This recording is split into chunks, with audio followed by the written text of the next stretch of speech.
Hola, en el día de hoy vamos a abordar la temática suplementos dietarios. Primero debemos ubicarnos en cuál es su definición de acuerdo a la normativa argentina, en el artículo 1381 del Código Alimentario. Veremos cuál es la composición y las generalidades de su composición y luego específicamente cómo deben de componerse para identificarse como a base de proteínas, aminoácidos, carbohidratos, fibra, vitaminas, minerales, lípidos u otros ingredientes. Luego veremos algunos detalles acerca de anexos que deben de incorporarse en las presentaciones de los trámites para su autorización asociadas a ciertos ingredientes. Veremos cuál es la diferencia entre el efecto fisiológico y el terapéutico. Abordaremos cuáles son los detalles de la rotulación que establece nuestra normativa y finalmente veremos un ejemplo muy sencillo asociado a la composición y a su rotulación. Para comenzar, es importante tener en cuenta que la definición de suplemento dietario está en el artículo 1381 del Código Alimentario Argentino y establece que van a ser aquellos productos destinados a incrementar la ingesta dietaria habitual, suplementando la incorporación de nutrientes y otros ingredientes en la dieta de personas sanas, que no encontrándose en condiciones patológicas presenten necesidades básicas dietarias no satisfechas o mayores a las habituales. Me detengo. Muy importante tener en cuenta que este tipo de suplementos son alimentos, ¿sí? No son fármacos, no tratan enfermedades ni deficiencias, por eso es que se destinan a personas sanas, personas que no tienen ningún déficit o carencia, sino que tal vez tienen necesidades que no están completamente satisfechas o tienen un requerimiento mayor, porque por ejemplo es una mujer embarazada que va a tener un mayor requerimiento, por ejemplo, de hierro, de ácido fólico, entre otros. Entonces, por eso es que existen este tipo de suplementos. Además, nos dice que van a tener que ser de administración oral y que se van a presentar en formas sólidas o líquidas. Y dentro de las sólidas tenemos los comprimidos, las cápsulas, los granulados, polvos y otras. Y líquidas, las gotas, las soluciones u otras. Y otras formas para la absorción gastrointestinal, ¿sí? Esto es importante. Todos los suplementos dietarios son de consumo a través de vía oral, ¿sí? No son a través de vía enteral, ¿sí? Que sería a través de sondas y demás, y que son otros productos que están definidos en la normativa argentina. En este caso se tratan de los alimentos con estas características que se consumen a través de nuestra boca, de forma oral, ¿sí? El titular del producto será solidariamente responsable con el director técnico del establecimiento del cumplimiento de lo establecido en el presente artículo, que es el 1381, ¿sí? ¿Por qué les puse esto? Porque es importante tener presente que este tipo de productos son bastante complejos de formular y detrás de ellos hay una responsabilidad muy grande, ¿sí? Porque prácticamente se trata de formular a partir de sustancias concretas, prácticamente puras, ¿sí? Y se corren muchos riesgos si no se formulan con la responsabilidad necesaria, por eso es que requieren de un director técnico de acuerdo a lo que establece la normativa. Y ese director técnico es responsable, junto con la razón social titular dueña de ese producto, de justamente todo lo que refiere a ese producto en cuanto a inocuidad y calidad, ¿sí? Otra cosa muy importante es que es importantísimo resaltar que el consumo de un suplemento dietario no pretende reemplazar la dieta, ¿sí? Solo la complementa. Nosotros tenemos que tener una dieta apropiada, equilibrada, adecuada para justamente satisfacer nuestro organismo de todos los nutrientes que requiere. Pero, salvo estos casos puntuales, ¿sí? En donde yo necesito reforzar quizás con algún nutriente, yo no debería utilizar solamente suplementos, ¿sí? No tienen que jamás suplir una dieta saludable y equilibrada. Bien. Bueno, en cuanto a la composición, es importante tener presente algunas definiciones de los suplementos dietarios y de los alimentos en general a la hora de desear formular uno y demás y poder entender de qué se tratan los suplementos dietarios, ¿sí? Entonces, repasando, ¿sí? Nosotros sabíamos que el ingrediente era toda sustancia, incluidos los aditivos alimentarios, que se emplean en la fabricación o preparación de un alimento y que permanecen presentes en ese producto final, ¿sí? Eso es un ingrediente. Un nutriente es cualquier sustancia química consumida normalmente como un componente de un alimento que proporciona energía, es necesaria o contribuye al crecimiento, desarrollo y mantenimiento de la salud y de la vida, cuya carencia hará que se produzcan cambios químicos o fisiológicos característicos, ¿sí? Eso es un nutriente. Recordemos que los nutrientes están contenidos en los alimentos o en los ingredientes, ¿sí? Cuando hablemos de un ingrediente que aporta nutrientes, ¿sí?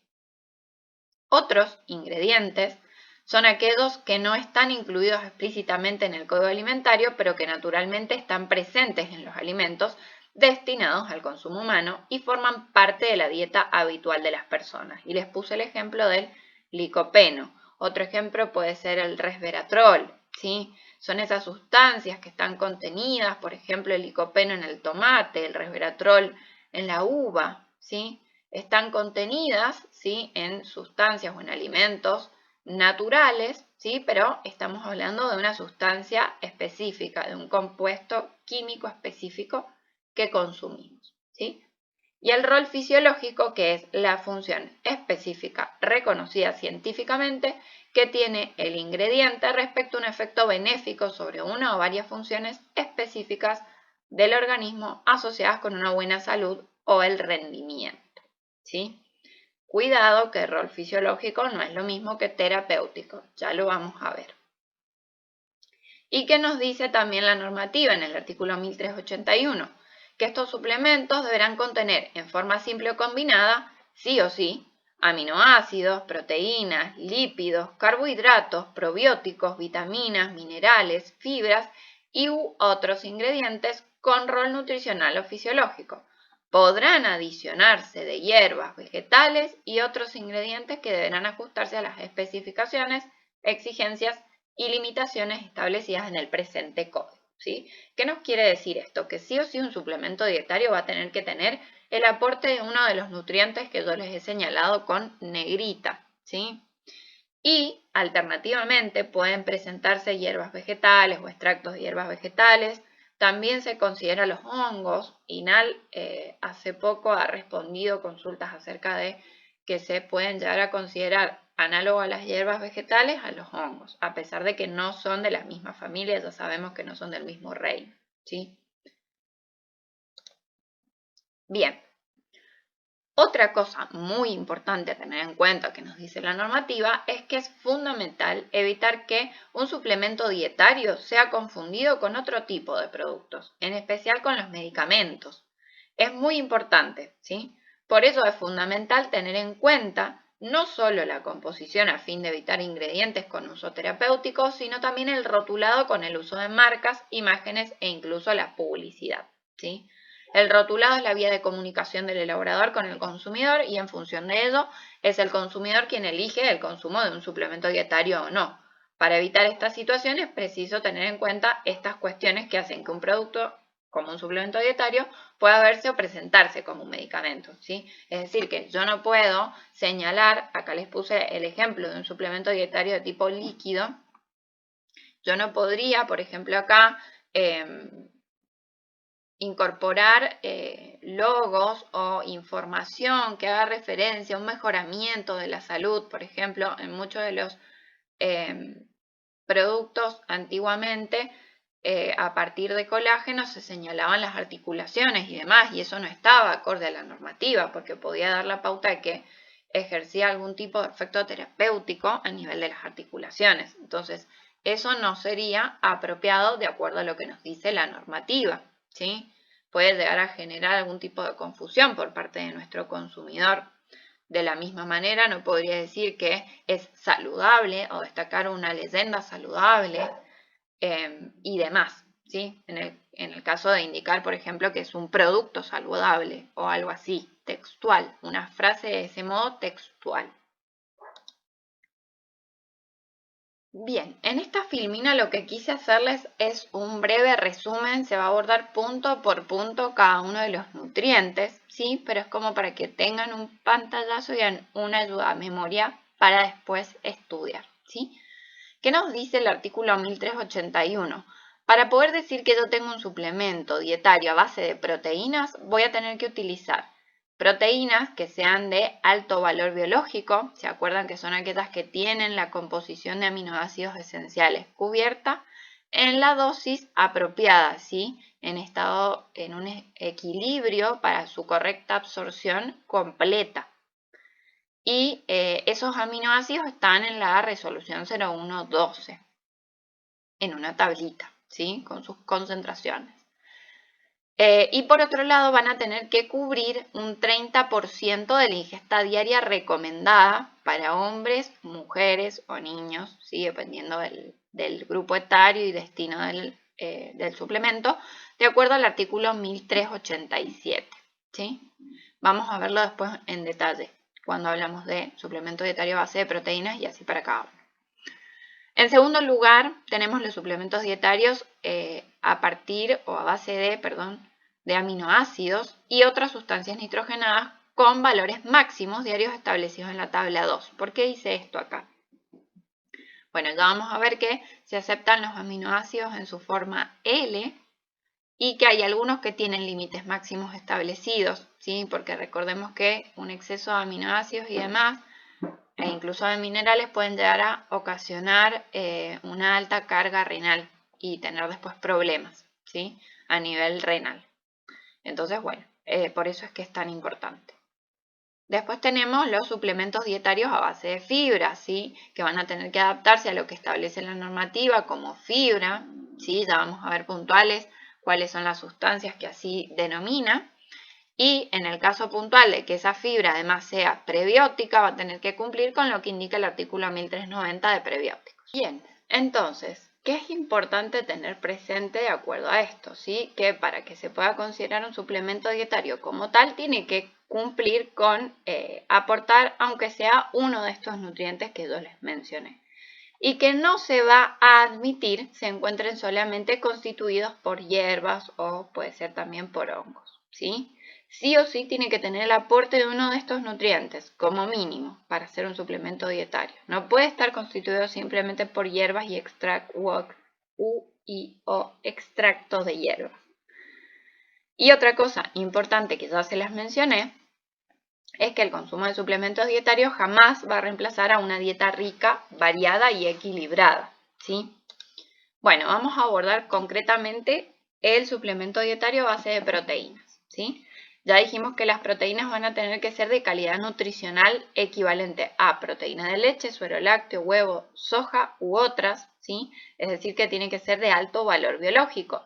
Y para eso nos establece a su vez la normativa que va a tener que cumplir con los valores de la tabla 1 de aminoácidos que está presente en la resolución 0112. ¿Se acuerdan la resolución de información nutricional complementaria que vimos en la clase de rotulado? Bueno, tiene que ver con eso. Y es esta tablita que yo les he puesto acá, que va de la mano con lo que nosotros conocemos y ya vimos como proteína patrón, ¿sí? Que era esa que tenía todos los aminoácidos esenciales en la cantidad necesaria para que esa proteína se pudiera absorber prácticamente completa, ¿sí? Y se considerase de alto valor biológico o de alta calidad nutricional, ¿sí? ¿Y qué más me dice la normativa? Que para poder ser un suplemento dietario a base de proteínas va a tener que cubrir el 30% de la IDR por recomendación diaria, ¿sí? ¿Qué quiere decir esto? Que por consumo de ese suplemento dietario por día yo tengo que garantizar que se cubre el 30% de lo que dice una tablita que es la que está contenida en el artículo 1387 del Código Alimentario para ya sea hombres o mujeres o niños, ¿sí?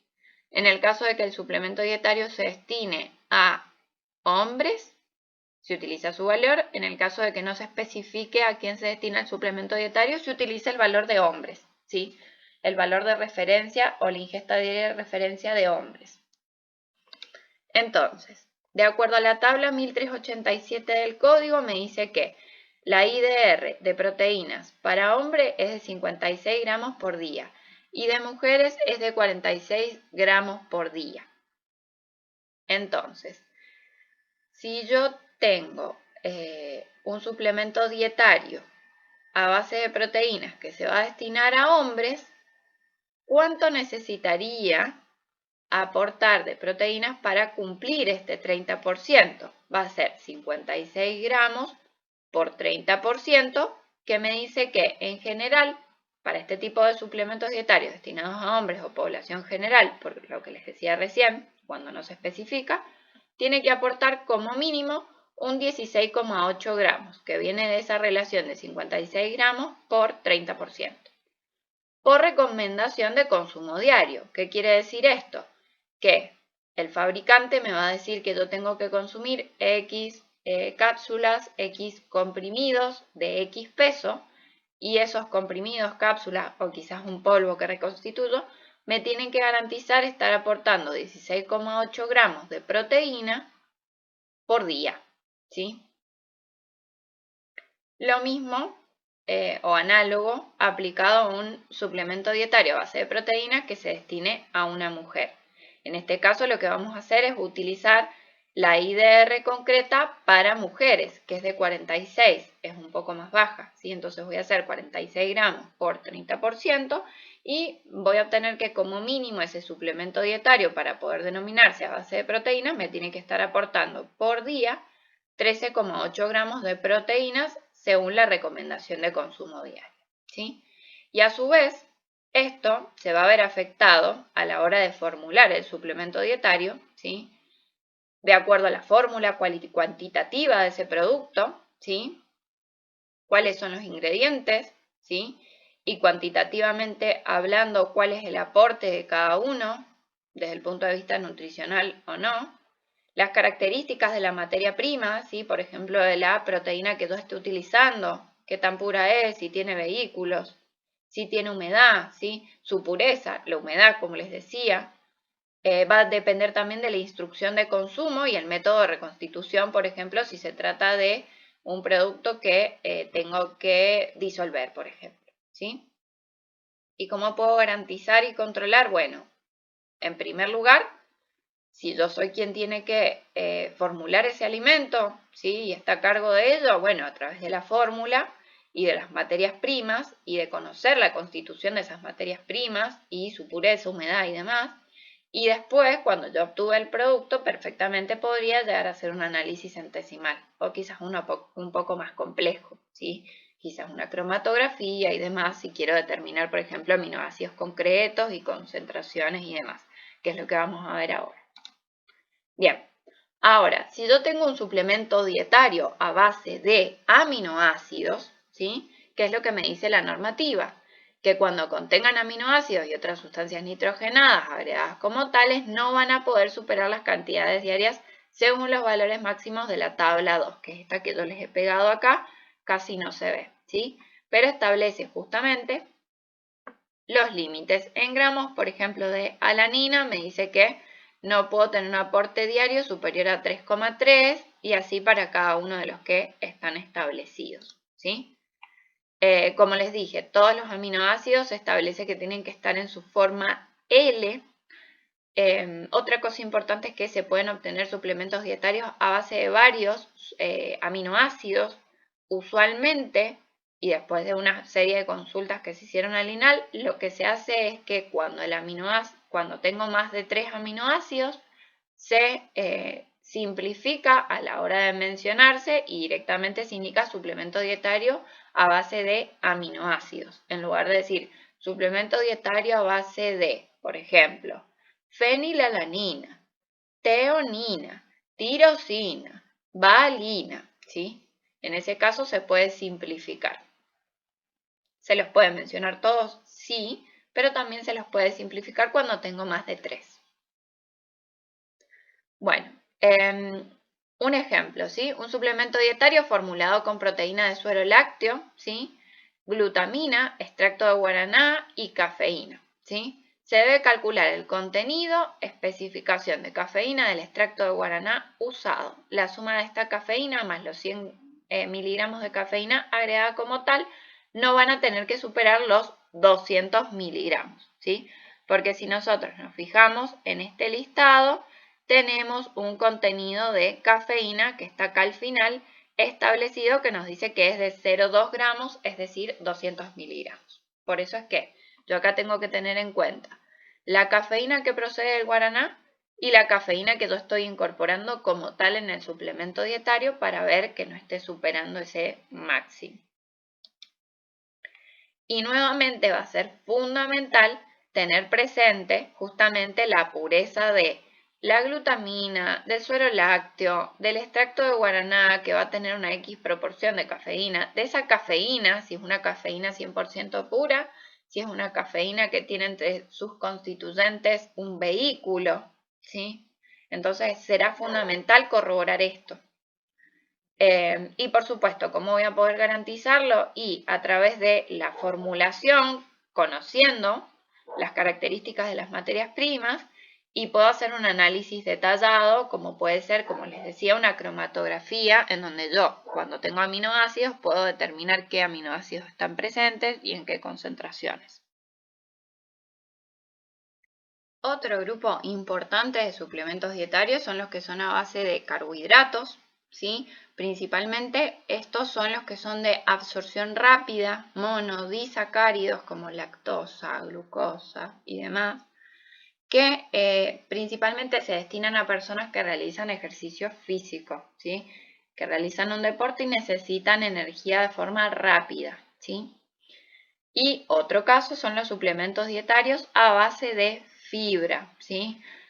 ¿Cuáles son las fibras o la definición o la autorización de fibra? Está dada por el artículo 1384 del Código Alimentario y nos habla de estos polisacáridos que son complejos. Las pectinas, el almidón resistente que vimos en una de las primeras clases, la inulina, la oligofructosa, la polidextrosa, las maltodextrinas resistentes, los FOS, los GOS y los TOS, ¿sí? Entre otros, ¿sí? Ese artículo nos habla de la posibilidad de considerar otras fuentes de fibra que sean relevantes, ¿sí? Entonces ahí puede llegar a existir una posibilidad para que aquellas hierbas, ¿sí? Vegetales o hongos que tienen aportes de sustancias como los betaglucanos, entre otras fuentes que se pueden llegar a considerar de fibra. ¿Qué más nos dice la normativa? Bueno, no establece un piso mínimo de aporte ni una IDR a cubrir, ¿sí? Pero el aporte tiene que resultar significativo, ¿sí? Yo no puedo decir que estoy aportando fibra y después ir a la tabla de información nutricional y encontrarme que la fibra alimentaria tiene un aporte de cantidad por porción 0, ¿sí?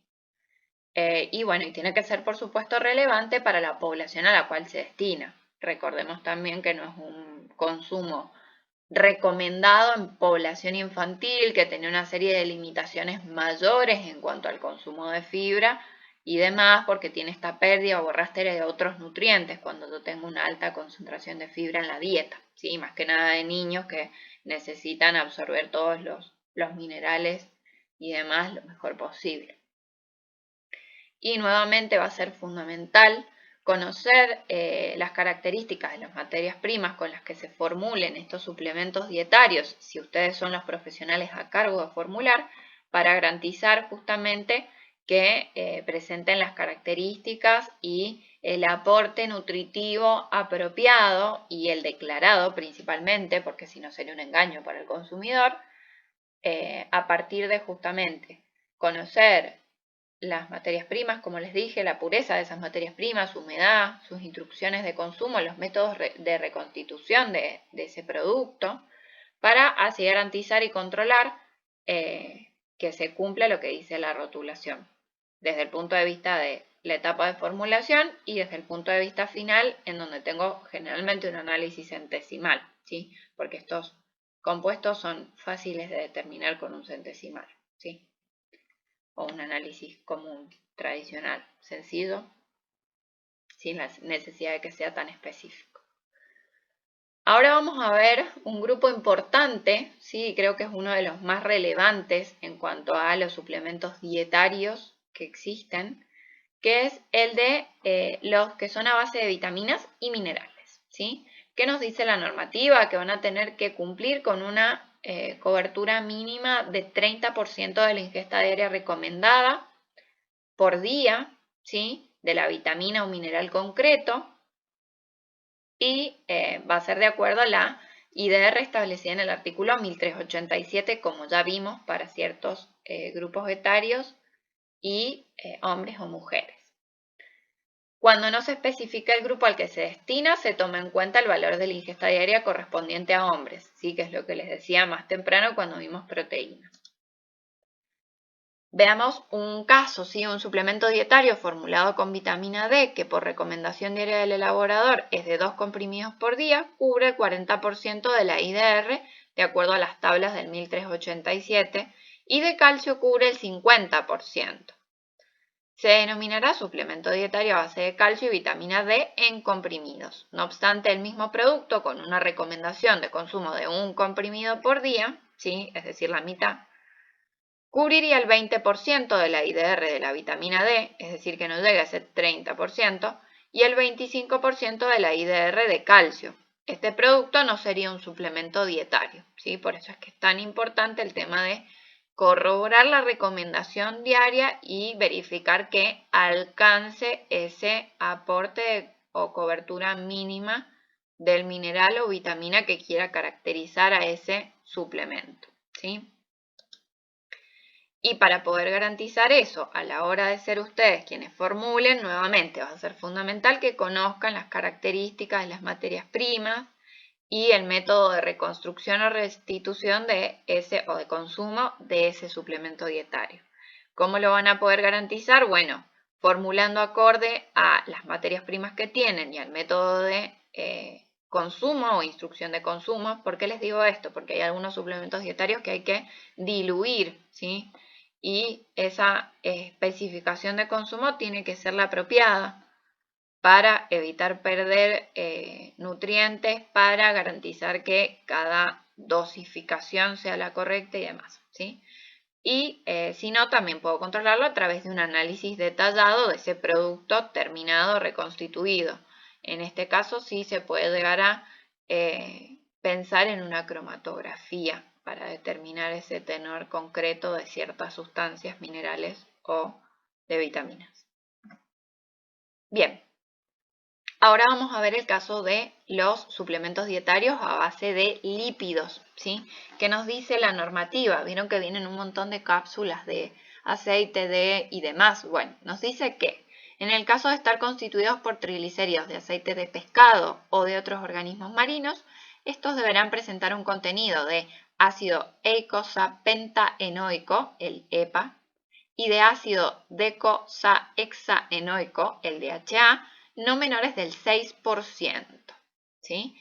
Cada uno, y cuando se encuentren constituidos por concentrados de triglicéridos de aceite de pescado o de otros organismos, estos deberán presentar un contenido de ácido EPA y de ácido docosahexaenoico, DHA, no menor de 15 y 10% respectivamente, ¿sí? Para poder garantizar que se esté cubriendo ese aporte mínimo por recomendación de consumo. Y aparte recuerden que también teníamos que tener ese equilibrio entre estos ácidos grasos, ¿sí? Entre estas sustancias. Se aceptan también los lípidos provenientes de aceites vegetales, como por ejemplo el aceite de prímula, de chía, etcétera, como les comentaba más temprano. Hay muchas de estas cápsulas a base de aceite de chía. Y nuevamente, a la hora de ser ustedes quienes se encarguen de formular este producto, será fundamental que conozcan las características de cada una de sus materias primas, el aporte de estos ácidos, ¿sí? Para poder garantizar que se esté cubriendo y que después se esté informando correctamente en el rótulo a ese consumidor, ¿sí? ¿Y cómo lo voy a garantizar? Bueno, a través de la formulación y del análisis detallado de ese producto terminado. Bueno, en esta filmina lo que vamos a abordar van a ser otros ingredientes, los que define así el artículo 1381. Y van a ser estos que tienen un rol que es fisiológico o nutricional. Y se tratan de los probióticos, ¿sí?, que tienen ese rol fisiológico de llegar al intestino y colonizarlo, y van a tener que cumplir con satisfacer el artículo 1389 del Código Alimentario. Yo acá les puse algunas imágenes muy chiquitas, ¿sí? Ustedes, si el día de mañana tienen que autorizar uno de estos productos, sepan que tienen muchos requisitos para poder autorizarse, porque justamente tienen que garantizar que lleguen esos microorganismos viables, que no hayan contaminaciones, que no ejerzan ningún tipo de efecto que sea perjudicial para la salud y demás, ¿sí? Y les puse el Lactobacillus, el Laptococcus, Propionibacterium, los Streptococcus thermophilus, el Bifidobacterium, el Bulgaricus, ¿sí? En segundo lugar, tenemos otros ingredientes que están presentes naturalmente en alimentos descriptos en el código, ¿sí? Como es el caso del licopeno, del resveratrol, de la coenzima Q10, ¿sí? Estos componentes tienen que sí o sí cumplir con especificaciones de identidad y de pureza. Van a tener que contar con evidencias del rol fisiológico o nutricional que estén realizando en ese suplemento dietario. Recordemos que el rol fisiológico va a ser ese efecto beneficioso en el organismo, y el nutricional va a ser el aporte concreto de algún nutriente.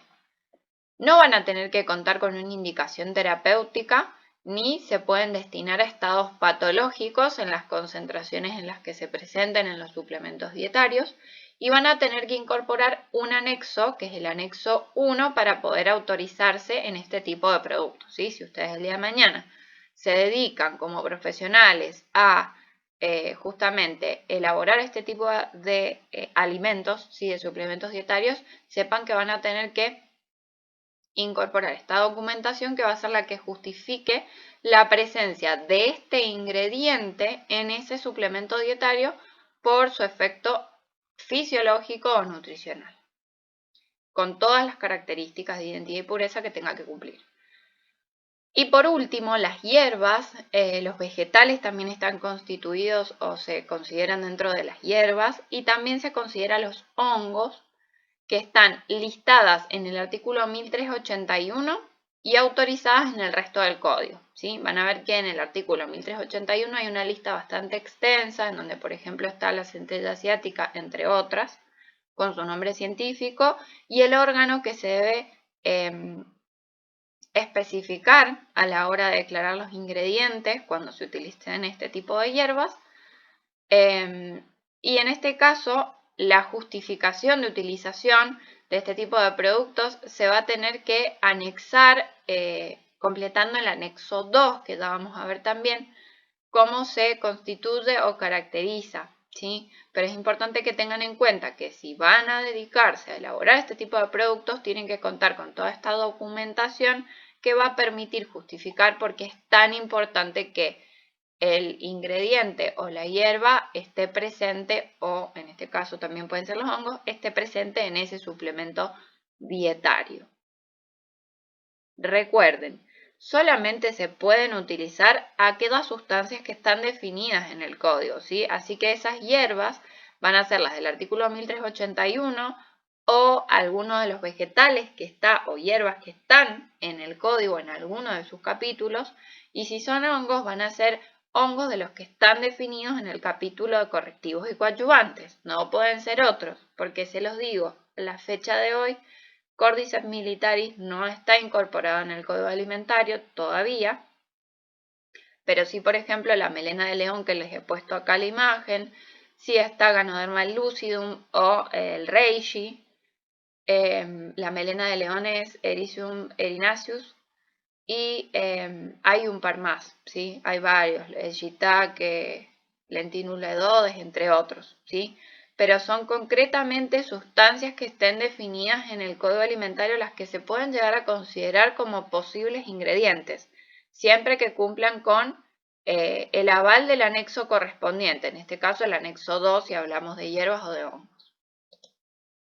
Bien.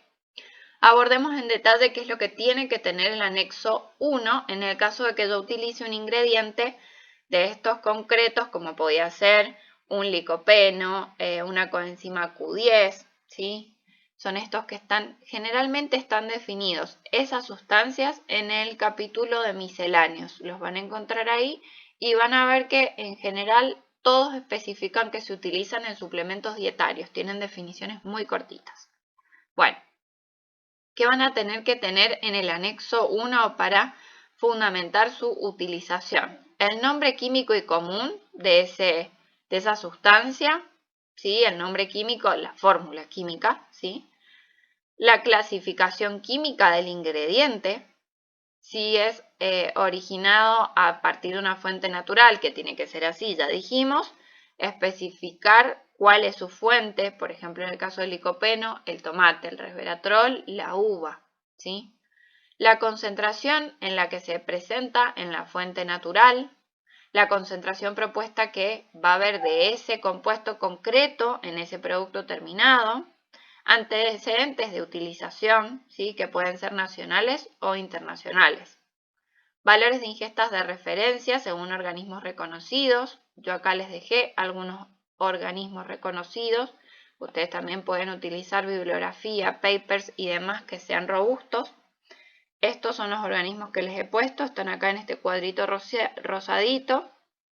Anvisa es de Brasil. EFSA es de todo lo que es Comunidad Europea.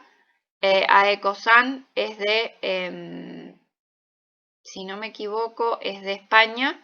Health Canada es de Canadá, por supuesto, y van a poder hacer también consultas de encuadre al INAL. Les he dejado todos los hipervínculos para que ustedes puedan acceder a esas fuentes y a la consulta de encuadre de INAL, ¿sí? También tiene que tener la metodología analítica para la identificación y cuantificación de esa sustancia concreta, cuál es el método a través del cual se obtiene de la fuente natural, la justificación de uso en el suplemento dietario y la evidencia documentada, ya sea del rol fisiológico o nutricional, ¿sí? A su vez también tienen que incorporar en el anexo 1 cuáles las características de ese producto, ¿sí? La composición completa del producto y la justificación de la inclusión, la ingesta diaria que va a tener, el modo de uso y la población destino de ese producto. Ahora, el anexo 2, que es el que está asociado a hierbas, a vegetales y a hongos, ¿sí? Bueno, en este caso lo que se tiene que indicar va a ser el nombre científico, la familia botánica, género, especie, subespecie, variedad y las sinonimias, ¿sí? De esa hierba, vegetal u hongo. El nombre común, la parte somática de la planta que se emplee, ¿sí? Si es entera, si es la parte aérea, si son las raíces, el tallo, la inflorescencia, el fruto. La descripción cual y cuantitativa de los componentes, carbohidratos, lípidos, proteínas, fibras, minerales, vitaminas, ¿sí? Los de interés fisiológico o tóxico no indicados antes de corresponder, ¿sí? Eso va a ser fundamental tenerlo presente a la hora de presentar ese anexo. El artículo del código que lo contempla, ¿sí? Por ejemplo, si yo voy a utilizar un producto que está, un vegetal que está definido, como es el caso de los hongos, voy a tener que citar el artículo en donde define a ese hongo, ¿sí? El tipo de preparado, polvos, extractos, si está liofilizado, ¿sí? Hay muchos extractos que tienen vehículos, entonces también vean eso. Esos extractos en realidad son ingredientes compuestos porque van a tener una proporción de la sustancia de interés, supongamos, arándano, ¿sí? Hay extractos que son de arándanos, entonces tienen una X proporción del fruto y un vehículo que puede ser almidón de maíz u otro. Entonces ese ya es un ingrediente compuesto que tengo que conocer muy bien porque voy a tener un aporte de quizás las sustancias que me va a permitir obtener el arándano diluidas en ese vehículo. Entonces, bueno, eso va a ser fundamental a la hora de formular, conocer todo esto. La descripción organoléptica, ¿sí? La relación planta-extracto de corresponder, lo que les decía recién, si yo tengo un extracto sólido, ¿sí? En donde tengo X proporción de, ejemplo, arándano deshidratado molido vehiculizado con almidón de maíz, voy a tener que conocer esa relación. O no, o tal vez tengo simplemente el arándano molido y ese extracto o ese arándano en polvo deshidratado va a estar mucho más concentrado que en la planta, ¿sí? La estandarización, ¿sí? Siempre que corresponda, la identificación y valoración de marcadores analíticos de calidad, ¿sí? Si existiera alguno determinado, principalmente los que sean de interés nutricional fisiológico y si hay alguno tóxico también. La concentración propuesta en el producto, por supuesto el argumento, la justificación de su utilización en ese suplemento dietario, las evidencias documentadas del rol fisiológico y o nutricional, ¿sí? Papers y demás, referencias científicas y demás que van a estar avaladas, por ejemplo, en el caso de paper, por el paper en sí, que tiene que ser robusto, y si no, de fuentes relevantes como pueden ser, como les dije, la Anvisa, que es de Brasil, la EFSA, que es de Europa, Ecosan, que es de España, Health Canada, que es de Canadá, y siempre, siempre tengan presente que cuando ustedes tengan dudas acerca del encuadre y demás de un producto, pueden hacer la consulta de encuadre al INAL, ¿sí? Otra cosa importante es que para el producto se tiene que presentar también en el anexo 2 la composición completa de ese producto, junto con la justificación de la utilización. Si se utilizan más, 2 o más ingredientes de origen vegetal, se va a tener que establecer también la forma individualizada de cada uno de ellos, la ingesta diaria, el modo de uso y la población a la cual se destina, ¿sí? Una cosa que quería mencionar muy importante es que las tendencias actuales son la de la elaboración de suplementos dietarios a base de hongos, ¿sí? Hay un montón de surgimiento de este tipo de productos y de interés en autorizarlos y demás. En consultas que se hicieron al INAL, se nos comentó que es importante analizar las matrices en las que se presentan estos hongos, ¿sí? Recordando siempre que tienen que tener estos suplementos dietarios el aporte de un nutriente y alternativamente algún tipo de hierba vegetal u hongo, ¿sí? Y se consultó concretamente por la posibilidad de presentaciones en donde la matriz sea hidroalcohólica, si estaba bien que tuviera alcohol esa matriz.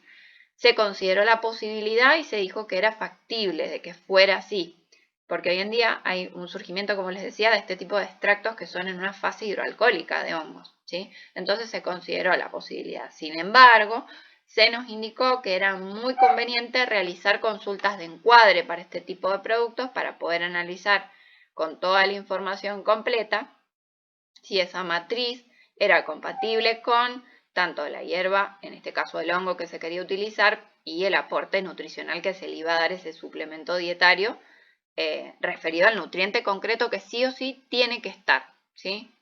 No se presentó un caso específico de un nutriente, pero sí muchas consultas al respecto, por eso es que se le pidió orientación al INAL para que nos indicara si era factible ese tipo de matrices.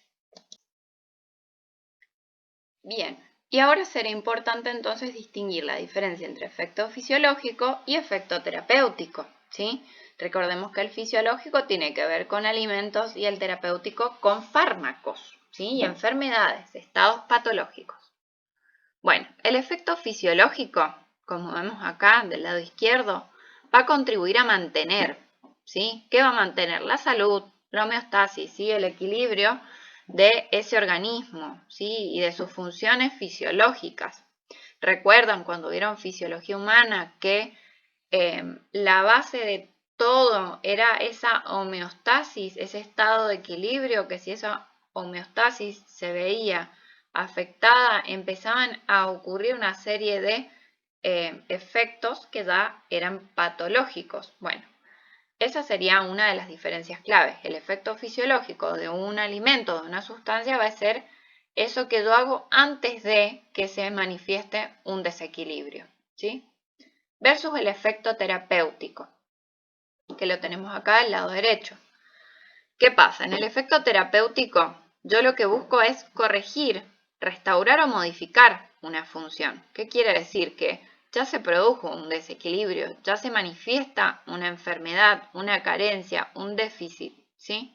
Y yo lo que tengo que hacer en ese caso es corregir eso, corregir ese desequilibrio a través de aplicar, por ejemplo, un fármaco y restituir así ese equilibrio atacando a una enfermedad, por ejemplo, ¿sí? ¿Cuál va a ser la diferencia entonces?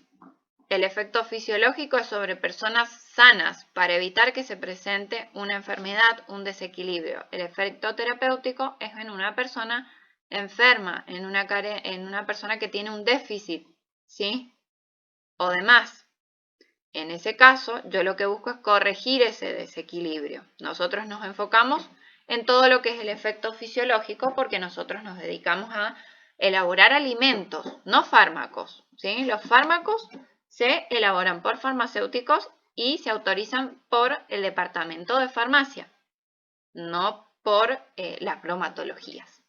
Bien, entonces ahora abordaremos una serie de ejemplos, ¿sí? En primer lugar, lo que vamos a hacer es diferenciar el término ingesta, que es el que se asocia a alimento, ¿sí? Es lo que yo consumo, ingiero, ¿sí? A través de la utilización de los suplementos dietarios, versus dosis, que es la cantidad que se aplica de una sustancia para atacar una enfermedad, para atacar un desequilibrio que ya se encuentra presente y manifiesto en una persona, ¿sí? Que sería el caso de los fármacos, ¿sí? Entonces, vamos con un ejemplo, ¿sí? El hierro, ¿sí? ¿Cuál va a ser su efecto fisiológico en un suplemento dietario? Va a favorecer la formación de hemoglobina y el transporte de oxígeno, ¿sí? Es lo que hace en el organismo, ¿sí? Es como actúa en el organismo. Mientras que su indicación terapéutica va a ser la del tratamiento de una anemia ferropénica. Se va a utilizar en una dosis específica para paliar ese déficit que ocasiona la enfermedad, anemia ferropénica. Vamos con otro ejemplo, el calcio y la vitamina D. Su efecto fisiológico en un suplemento dietario será ayudar a la formación de huesos, mientras que la vitamina D va a mejorar la absorción, ¿sí? ¿Se acuerdan que generalmente se requieren juntitas? Mientras que su indicación terapéutica, por otro lado, va a ser el tratamiento de osteoporosis. Ataca a una enfermedad, la osteoporosis, ¿sí? Eso es lo que realiza el fármaco, no el suplemento dietario. Vamos a otro caso, los ácidos grasos omega 3. ¿Sí? El efecto fisiológico será reducir los niveles de triglicéridos, mientras que su indicación terapéutica es la de prevenir enfermedades cardiovasculares, ¿sí? En una dosis concreta. Es muy específico. ¿Ataca qué? La posibilidad de una enfermedad cardiovascular. Probióticos. Efecto fisiológico. Promueve el crecimiento de las bacterias beneficiosas en el intestino, ¿sí? La indicación terapéutica es cuando se presenta una enfermedad gastrointestinal y se indica como un fármaco, ¿sí? Para tratar el síndrome del intestino irritable o diarreas, ¿sí? Entonces será fundamental este límite que existe entre lo que es el alimento con sus efectos fisiológicos, que va a tener dosis, o podríamos decir, mejor sería decir, ingestas, ¿sí? Diferentes de nutrientes que los que se presentan en un fármaco para actuar equilibrando o contrarrestando la acción de una enfermedad, ¿sí? Es fundamental que tengan claro esto y que puedan diferenciarlo. Bien, avancemos. Bueno, vamos a ver un poquito de lo que es el rotulado de este tipo de productos, ¿sí? Ya vimos cómo se caracterizan en cuanto a su composición y demás. Será fundamental entender qué es lo que tiene que indicar el rótulo para ese consumidor, ¿sí? Estos productos sí o sí tienen que contar con toda la información obligatoria que establece el capítulo 5. Ya sabemos, denominación, marca, contenido neto, origen, RNE, RNPA, la razón social titular de ese producto, junto con su domicilio legal, su lista de ingredientes, las leyendas particulares que ya vamos a ver cuáles son, su información nutricional, su modo de conservación, las instrucciones de consumo, lote y la duración, ¿sí? Vencimiento, consumir preferentemente antes de todas esas. Bueno, la denominación va a estar construida como suplemento dietario a base de, completando en el espacio en blanco con los nutrientes característicos, completando en el espacio en blanco en la forma de presentación, por ejemplo. Suplemento dietario a base de vitamina C en comprimido. Y en el caso de que yo lo destine específicamente a un grupo poblacional, para hombres, para mujeres, ¿sí? La lista de ingredientes, por supuesto, en orden decreciente de peso, los ingredientes de origen botánico, ¿sí? Las hierbas, o podría ser también los hongos, se tienen que declarar con su nombre botánico común y la parte usada, ¿sí? Es decir, va a tener que estar el nombre botánico común y además va a tener que presentarse el órgano, hojas, tallo, fruto, flor, inflorescencia. En caso de poseer aditivos, estos se declaran al final de la lista de ingredientes precedidos de su función, por supuesto. La información nutricional tiene que estar de acuerdo a lo que dice la resolución 4603. ¿Sí? Ya vimos, cuando vimos rotulado nutricional, cuáles son los posibles modelos de presentación de la información, ¿sí? La tabla vertical A y todas las demás. Y sobre el IDR, en el caso de las vitaminas, minerales y proteínas, se tienen que utilizar los valores de referencia del artículo 1387. Hago esta salvedad porque vitaminas y minerales es claro, proteínas, ¿sí? Tiene una variación respecto a lo que dice capítulo 5 en la resolución 4603 como valor diario de referencia, ¿sí? El valor de proteínas que establece el artículo 1387 es ligeramente más bajo que el que establece la resolución 4603. Ustedes siempre tienen que aplicar en los suplementos dietarios el valor que está establecido en el artículo 1387. Y para informar el valor diario van a tener que ahí sí utilizar lo que dice el capítulo 5 en la resolución 4603 para energía, carbohidratos, grasas y fibra, en donde se utilizan los valores de BD del capítulo que les dije recién, ¿sí?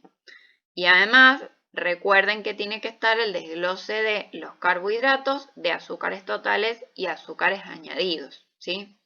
Otra cosa importante que yo no le he puesto acá, pero se las dije cuando vimos la clase de rotulado nutricional, es que los suplementos dietarios no están alcanzados por la ley 27.642, que es la de promoción de la alimentación saludable.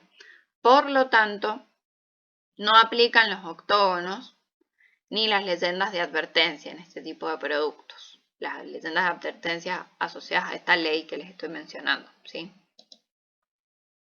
Bien, ¿qué más tienen que tener los suplementos dietarios en su rótulo? ¿Sí? Tienen que indicar obligatoriamente las frases no utilizar en caso de embarazo, mujeres en periodo de lactancia ni en niños, salvo que se destinen específicamente a ellos, ¿sí? Que van a tener que cumplir con todo lo que dice la normativa y el artículo 1387 para este grupo poblacional concreto.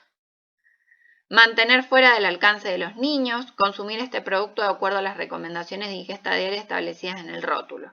El consumo de suplementos dietarios no reemplaza una dieta variada y equilibrada y consulte a su médico y a un nutricionista. Los suplementos que contengan cafeína tienen que consignar contiene cafeína. Los suplementos dietarios que se destinen a niños además tienen que sumar la indicación administrar bajo la supervisión de un adulto o frase similar.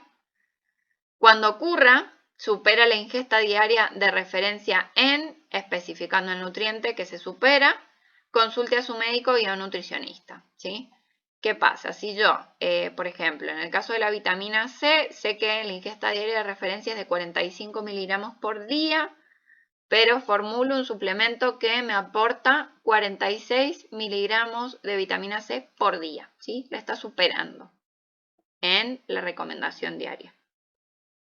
Bueno, en ese caso yo voy a tener que indicar el porcentaje de la ingesta diaria recomendada que está superando, seguramente que me va a decir 100 y pico %, y voy a tener que incorporar esta leyenda: supera la ingesta diaria de referencia en este caso puntual del ejemplo, vitamina C.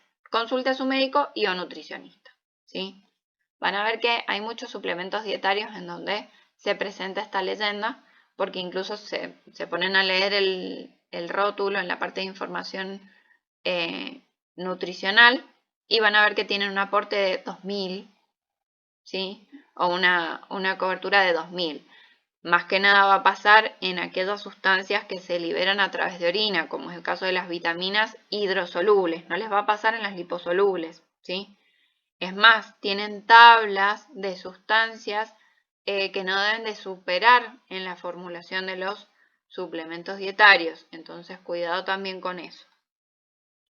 Cuando se destine a deportistas, este producto está indicado para personas que realizan ejercicio físico. Su consumo debe realizarse bajo control médico, ¿sí? Por ejemplo, el caso de los suplementos que tienen una alta cantidad de carbohidratos, ¿sí? O los suplementos a base de carbohidratos, usualmente son los que se destinan a personas que realizan ejercicio físico. Entonces, en ese caso, bueno, tendrá que encontrarse esta indicación, ¿sí? Bueno, ahora lo que veremos será un ejemplo concreto de formulación y luego de rotulado de un suplemento dietario.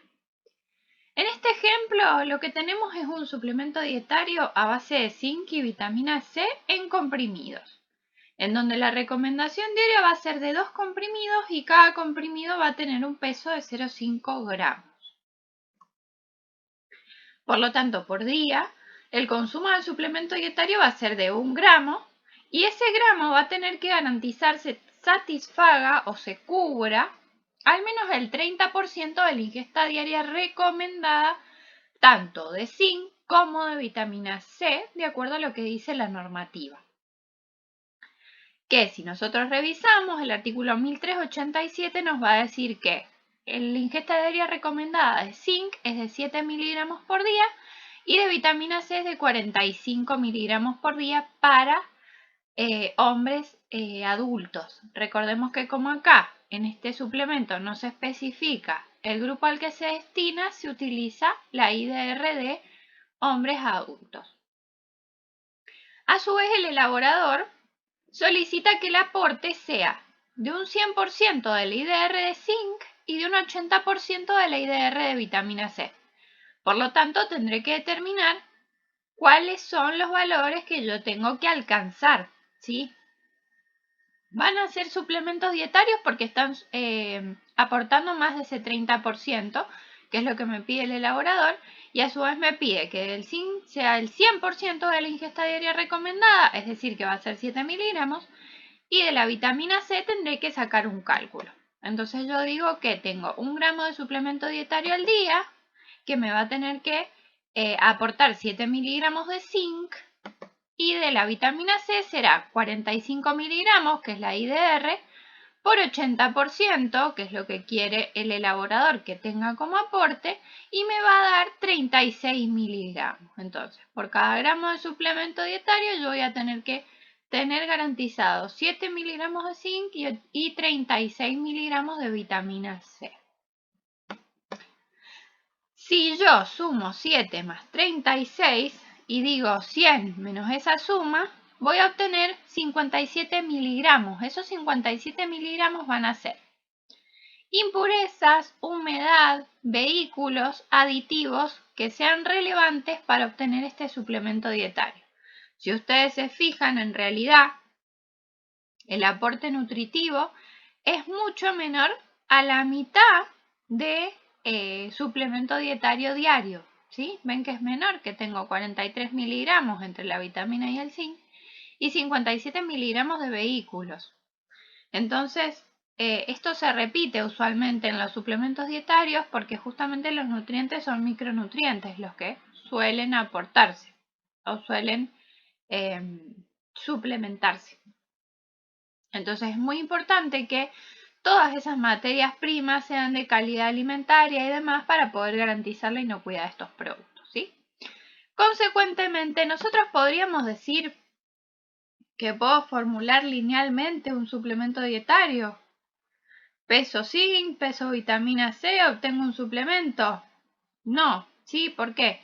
Porque ya van a ver que no es que yo voy a tener el zinc como tal, sino que generalmente viene en formato de sal. Entonces no es 100% zinc, sino que tiene una relación estequiométrica y demás. Entonces, la fórmula de ese suplemento, es decir, la formulación, la receta, podríamos decir, va a depender de las materias primas, la sal y el aporte de la sustancia de interés. En este caso, ¿sí? Van a ver que el zinc lo obtenemos a partir de sulfato de zinc. Entonces, bueno, será importante saber cuál es el peso de ese sulfato de zinc molar y cuál es el aporte de zinc por cada mol de sulfato de zinc, ¿sí? ¿Cuál es la pureza de esa materia prima? ¿Sí? Si tiene algún vehículo, si tiene alguna impureza que me reduzca justamente la cantidad de zinc que yo quiero obtener. La humedad, ¿sí? Eso también es muy importante. Entonces, analizando todos estos factores, yo lo que puedo hacer es conociendo, ¿sí? En detalle la materia prima, sabiendo cuál es su pureza, cuál es su humedad y demás, hacer una serie de cálculos que pueden ser proporciones, reglas de 3 o pueden aplicar la siguiente fórmula que brindó hace mucho tiempo la farmacopea estadounidense, ¿sí? Que es esta que les he mostrado acá, ¿sí? En donde tenemos que W es igual a por B dividido D por C, todo eso dividido B, que es la pureza, ¿sí? Y vamos a abordar cada uno de los términos. El primer término, que es W, que va a ser el que a mí me interesa, es la cantidad de materia prima que yo voy a utilizar en la formulación, ¿sí? La cantidad de materia prima bruta, podríamos decir, la que tiene impurezas, la que tiene humedad, ¿sí? El término A nos dice que es la cantidad de sustancia de interés, el nutriente, lo que yo quiero obtener en esa formulación. Si estamos hablando del zinc, yo sé que por cada gramo de suplemento dietario yo quiero obtener 7 miligramos. Entonces ese va a ser el valor A. B, el peso molecular de la materia prima. En este caso yo ya les dije que el zinc lo vamos a obtener a partir de una sal que es el sulfato de zinc. Bueno, va a ser el peso molecular de esa materia prima. C es el peso molecular de la sustancia de interés o nutriente aportado por esa materia prima. ¿Por qué se los digo así? Como les dije recién, en el caso del sulfato de zinc, ya van a ver que es una relación 1 a 1, un sulfato, un zinc. Pero si yo tuviera una relación en donde quizás tengo 2 átomos de zinc, en realidad voy a tener que multiplicar el peso molecular del zinc por 2, ¿sí? Porque voy a tener 2 por cada una de las moléculas de la sal. ¿Me explico? No es el caso de este ejemplo, pero es como para que ustedes entiendan. Después, el siguiente término, que es D, es 1 menos la proporción de humedad, ¿sí? Es muy importante esto que les digo de proporción. No es porcentaje, sino que es el porcentaje justamente llevado a proporción, siendo la totalidad 1, ¿sí? Y B, que es la pureza o valoración, también expresada en proporción. Entonces, vamos a ver algunos cálculos con valores para que sea más entendible.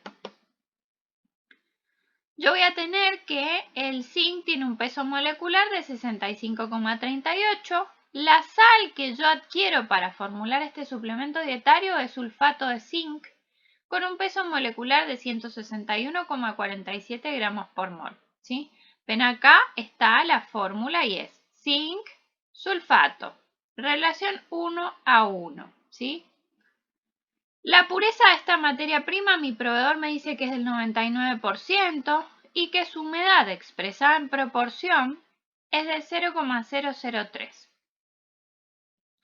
Finalmente yo sé que lo que quiero obtener en ese suplemento dietario por gramo van a ser 0,007 gramos. ¿Sí? Yo acá ya hice el traspase de unidades de miligramos a gramos para que todo nos quede expresado en la misma unidad de medida. ¿Sí?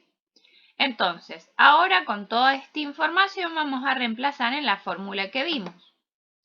W, por lo tanto, va a ser igual a 0,007, que es el término A, la cantidad de la sustancia interés que quiero obtener en el suplemento, por 161,47, que es el peso molar del sulfato de zinc, dividido el peso molar del zinc, 65,38, por la diferencia entre 1 y la humedad expresada en proporción.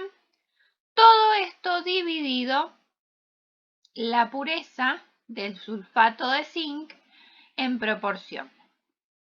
Como resultado yo voy a tener que pesar 0,0175 gramos de sulfato de zinc para obtener un gramo de suplemento dietario que me aporte 0,007 gramos de zinc, es decir, ese 100% de la ingesta diaria recomendada.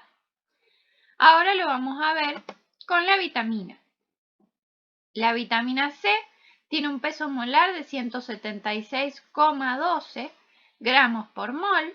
En este caso van a ver que no he puesto un peso extra, ¿sí? Porque la vitamina C no es como el caso del zinc que viene acompañado en formato de sal, sino que viene como tal la vitamina C, no viene hidratada ni demás. Entonces por eso se expresa así en este ejemplo concreto, ¿sí? Esto es un ejemplo empírico, tengan eso en cuenta.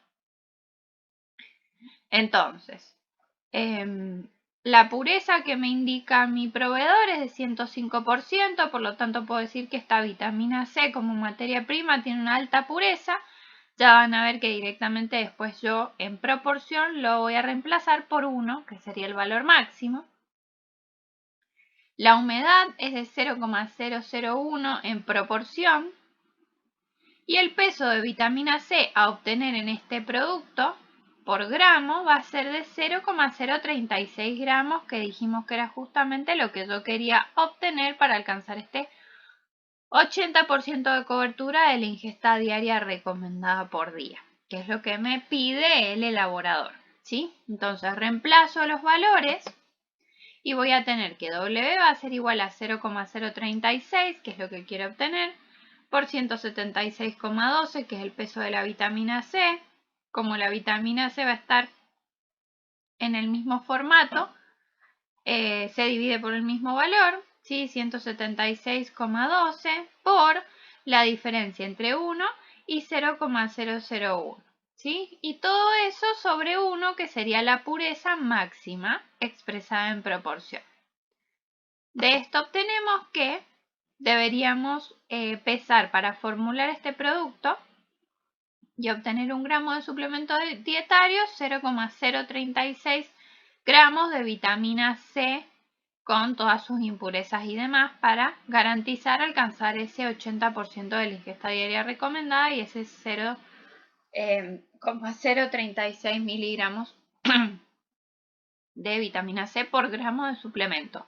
Ahora, yo no voy a formular de a 1 gramo de suplemento, sino que voy a formular de a 100 o incluso más. Por lo tanto, pasamos estos valores a 100 con una regla de 3 sencilla. Así, si yo tengo que en 1 gramo de suplemento dietario tengo 0,0175 gramos de sulfato de zinc, en 100x, de forma análoga, si en 1 gramo de suplemento dietario tengo 0,036 gramos de vitamina C, en 100 gramos X, y obtengo que en 100% tendré que pesar de sulfato de zinc 1,751 gramos y que en 100% tendré que pesar 3,603 gramos de la vitamina C con todas sus impurezas y demás, ¿sí?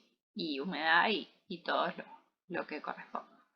Y el remanente, es decir, 100 menos la suma de 1,751 más 3,603 me da 94,646, que van a ser vehículos y aditivos, ¿sí? experimentalmente, bueno, en este ejemplo podríamos decir, yo les planteo esta posibilidad que dice, podría vehiculizar con 88,745% de lactosa, que es un vehículo que se utiliza generalmente en este tipo de productos, pero sepan que la lactosa, primero, deriva de la leche y segundo, se considera un azúcar añadido, entonces hay que declararlo como tal, ¿sí? Y emplear un antiaglutinante permitido en un 5,901% aprox, ¿sí? Que puede ser un estarato de magnesio para que le dé la firmeza y demás a ese comprimido, ¿sí? Pero bueno, eso va a depender mucho de la parte experimental y de cómo, cuáles sean las características de ese suplemento y de ese comprimido obtenido, ¿sí? Entonces hay que tener eso súper presente y en cuenta a la hora de formular. Estos son, como les dije, ejemplos con valores numéricos para que ustedes puedan hacer la ejercitación de aplicar la fórmula, ¿sí? Pero después, cómo formulen en los establecimientos y demás, va a depender mucho del producto y de cómo se obtenga ese producto en el sentido de qué características tenga finales. Entonces esto, como les digo, es un mero ejemplo para que ustedes puedan sacar estos cálculos. Claramente puede variar en su experiencia quizás como profesionales si se dedican a esto. Pero la idea de los cálculos y demás sería principalmente esta. Bien, ahora abordaremos el modelo de rótulo que podríamos obtener de un producto formulado de acuerdo a lo que vimos en la filmina previa. Bien, en su cara principal se va a presentar la marca, su nombre de fantasía, que en este caso es zinc más vitamina C, su denominación, suplemento dietario a base de zinc y vitamina C en comprimidos, no se establece un grupo poblacional específico destino. El contenido neto, 25 gramos, 50 comprimidos, que está en la cara principal y también se puede visualizar en la base de la caja. Después, en la tapa podemos encontrar el nombre de fantasía nuevamente. En uno de los costados está el vencimiento lote, la declaración de ingredientes, en donde, como dijimos recién, inicialmente se presenta la lactosa, luego la vitamina C, sulfato de zinc, el aditivo antiaglutinante y la declaración de alérgenos correspondiente.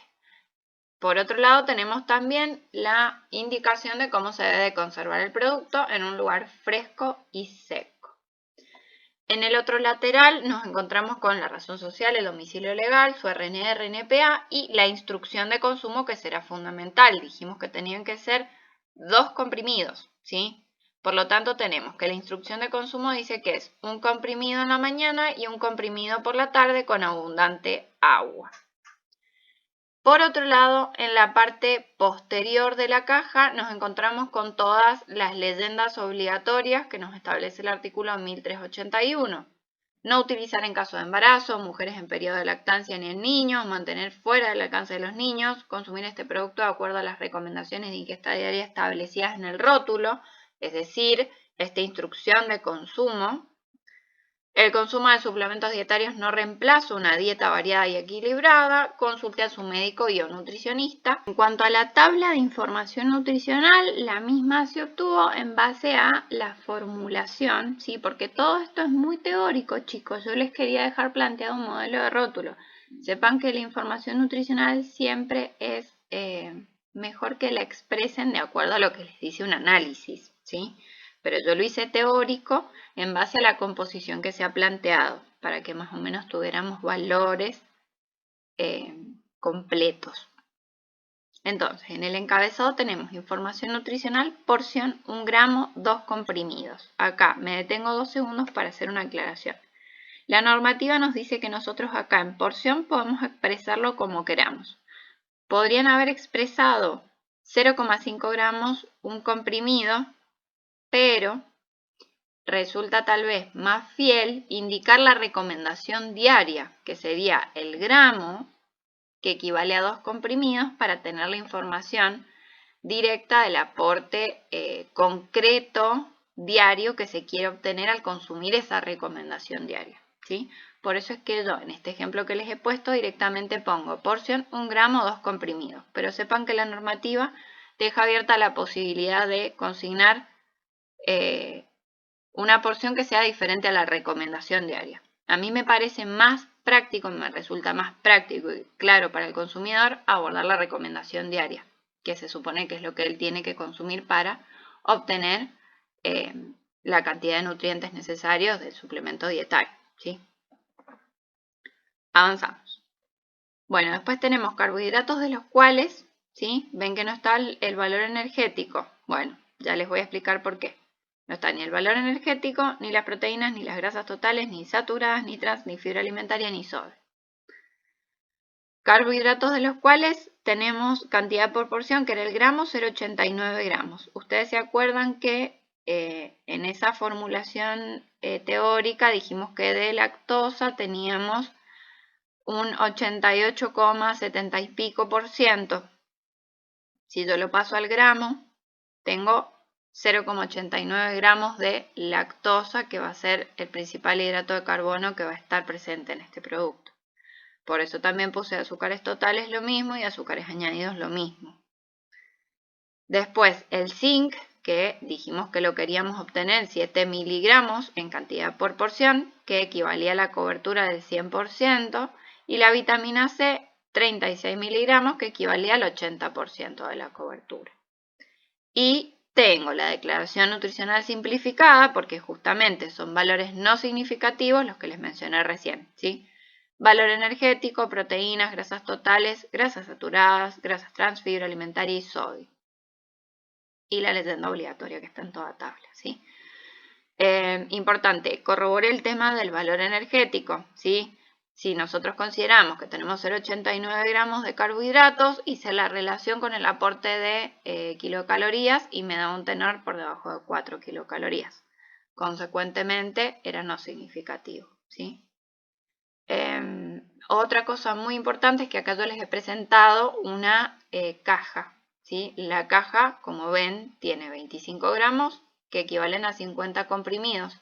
Estos comprimidos ya van a ver que están en un blister, pero la mínima unidad de venta debería ser esta caja de 25 gramos. ¿Por qué? Porque es la que tiene toda la información declarada. Toda esta información obligatoria que tiene que tener el rótulo está declarada en la caja, en este ejemplo que les he puesto. Y acá les puse como la imagen de la cajita ya plegada, ¿sí? Como les dije, la información nutricional es aproximada de acuerdo a la composición teórica que se ha planteado. Y acá está la imagen del blister que les decía, ¿sí?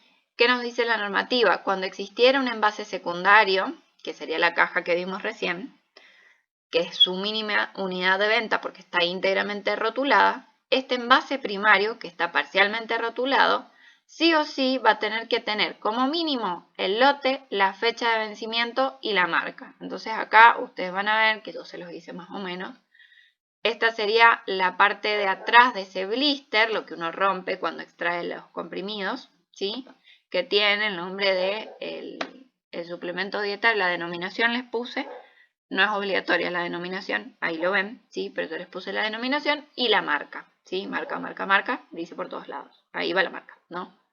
Y del lado derecho, podríamos decir, en donde se visualiza el comprimido, tiene la especificación del vencimiento y del lote, ¿sí? Les reitero esto, es muy importante, que nos dice la normativa en el artículo 1341 que los productos que están encuadrados en el capítulo 17, que son todos los de considerados alimentos dietéticos, en donde está el suplemento dietario, ¿sí? No son posibles de expender a granel o al por menor, ¿sí? Por lo tanto, en este caso, como este blister ven que no tiene toda la información obligatoria declarada, no se podría expender individualmente. Sí o sí se tiene que expender la caja, por eso les hice la salvedad en la filmina anterior que la mínima unidad de venta era esa caja, ¿sí? En este ejemplo que yo les estoy planteando. Bien, acá les he dejado parte de la bibliografía que utilicé para obtener este material que les estoy brindando y sepan que cualquier duda pueden contactarse a mi correo o pueden utilizar también el foro de consulta para realizar todas las consultas que les hayan quedado pendientes.